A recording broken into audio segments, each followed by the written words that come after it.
Hi, welcome to the Craft Channel. My name's Corinne and today I've got a nice idea to make Christmas cards this year. It's what's called a Dutch fold card. So quite simply, it folds flat, but when you open it up, it's almost like a little tilted stable. You've got enough room on the inside there to write your greeting and panels that you can decorate. Now, a lot of the cards that I've seen are a landscape style, but I've designed these to be portrait so that you can use these press out layering components from Hunkydory. This is their Sparkling Season collection. You've got polar bears, you've got penguins, we've got deer, we've got robins, we've got sheep. And the way that I've done it is you measure the selection that you want to use and you cut your card according to your design.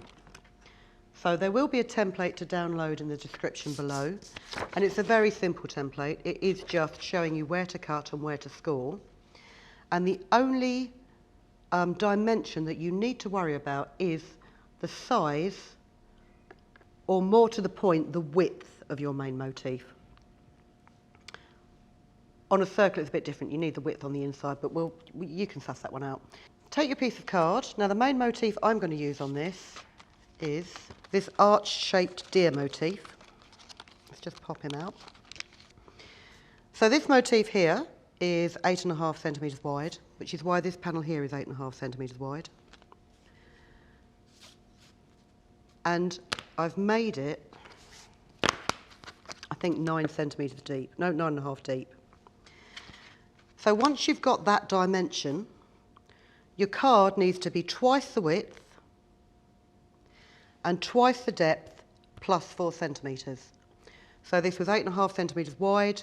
This piece of card is now 17 centimetres wide, and because that was 9.5, it's now 19 plus the 4th, 23. I'm just going to check that I am right.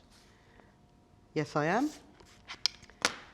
And then just score.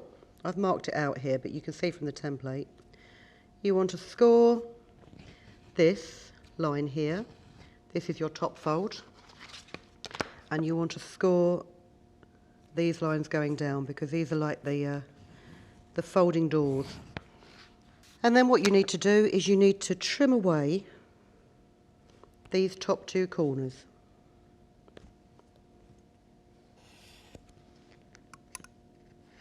So now you've got your card base, which you fold your roof down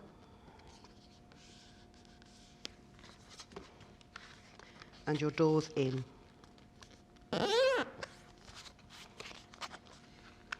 If you use a scoring board, you'll get a much better score line on there. So that's the construction of the card. It folds flat to go into an envelope, but then it opens out, and by the time you've got your panel on there, that will weight down that top and it can just sit on the little wings at the side. We'll start by decorating the front. And I'm just going to pop out the layers of this.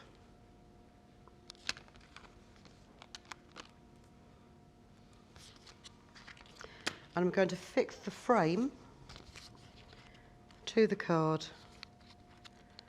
with some foam pads.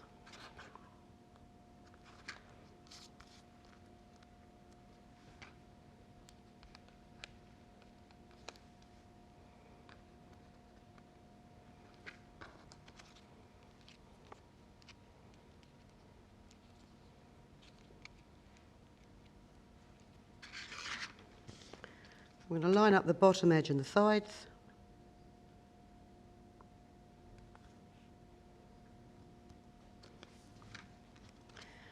And then I'm going to pop the main part of the design just in there with some glue, so the frame rises up. Don't glue the top half of this archway because obviously that's going to extend the fold of the card, and what it will do when you fold your card down is stand up like this. And then to decorate the inside, if you measure this piece here, which should be 8.5 by 13.5, yes it is. I'm going to pop, there's some sheets that I've been using already, and there's quite a cute collection of sheep here. So I'm going to cut these down. And I'm going to cut them down very slightly narrower than 8.5, because you want to be able for the wings of your card to fold in. So 8.5 by 13.5, so let's just cut that to about there.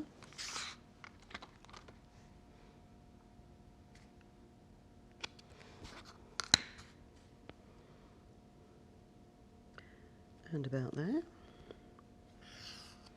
It's always worth measuring what you need to cut so that you can leave extra bits of these printed cards, because something like that is great as a border strip or a fill-in strip, but if you've cut it into 3 different pieces, it's very difficult to join it up again. And then just pop it in and check that your wings will close over it before you glue it in place.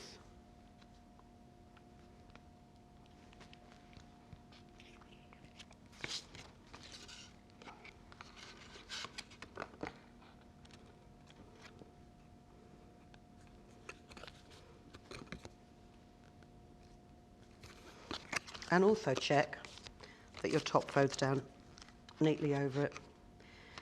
And it's important to make sure that it is slightly smaller than the card that you're fitting it in, because there's nothing worse than it closes the card, and if your glue's not dried, it will make that bow up in the centre.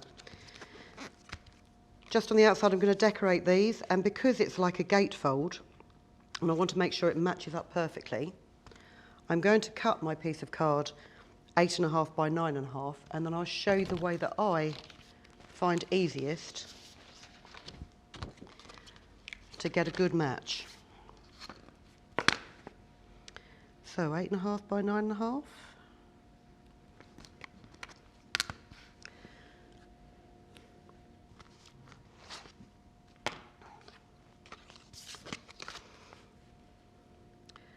Check it against your card, and if it's slightly too big, it doesn't matter. In fact, if anything, you want it slightly too big, because what you want to do is you want to glue your left-hand wing, as it were, and line your card up to the top and the fold.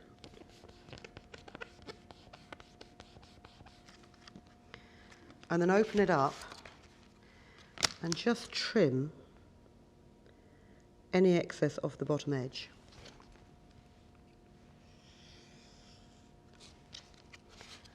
And then trim to the edge of your card blank. Doesn't matter that I've just trimmed a sliver off that, because then what you do, you try and make sure you've actually cut through the card completely.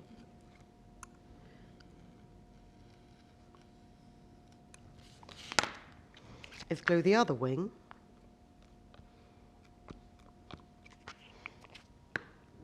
and instead of lining it up to the fold, line it up to where you've just cut it off. So it's a perfect match.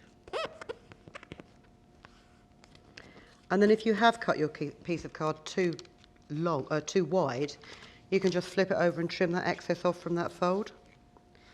Now you can see I should have used a scoring board to score this base card originally. But that can neaten up like that. So your wings are covered, your stable door almost folds down. And then I think the last thing we need to do is just pop a little greeting on there.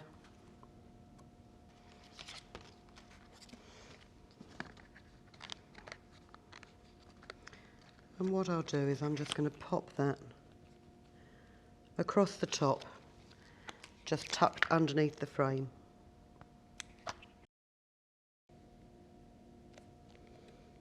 That's pretty straight to me. And there you go. A Dutch fold card to just make something a little bit more interesting than your average fold it in half, stick it on with foam pads. There you go. Just a quick note about the size of the template. When I was talking about adjusting it, if you're going to use a circular one, what you want to do is you want to find the square in the middle of that circle. So I mean this, for example, this round one, if you were to place it on a gridded cutting mat, so you've got an equal space all the way round, and then go up diagonally to these points here, you would then see that that circle, that interior square of that circle is 6 centimetres, which is what that size is. Because it's smaller, I've only added a 3 centimetre gap and then another 6 centimetre bit. So this bit is 6, 9, 15. I had to think about that one there, yeah. By 6 and 3 and 3. So that's 12. Hope you enjoyed that. I hope that's given you a bit of inspiration, especially if you've got some of these sets of adorable Scorable card making kits and you just want a different idea to make a different shaped card that just displays a little differently. Thanks very much for watching. We've got a lot more Christmas ideas coming up for you, so please do keep an eye on the channel, and if you subscribe you'll be notified every time we put a new video up there, so it'll be great to see you again. Hope you enjoyed this. Hope to see you again very, very soon. Thank you. If you've been inspired to create, please share your makes with us in the comments section below. And if you've enjoyed videos by the Crafts channel, hit the like button. Want to see more of us? Then click subscribe. See you next time.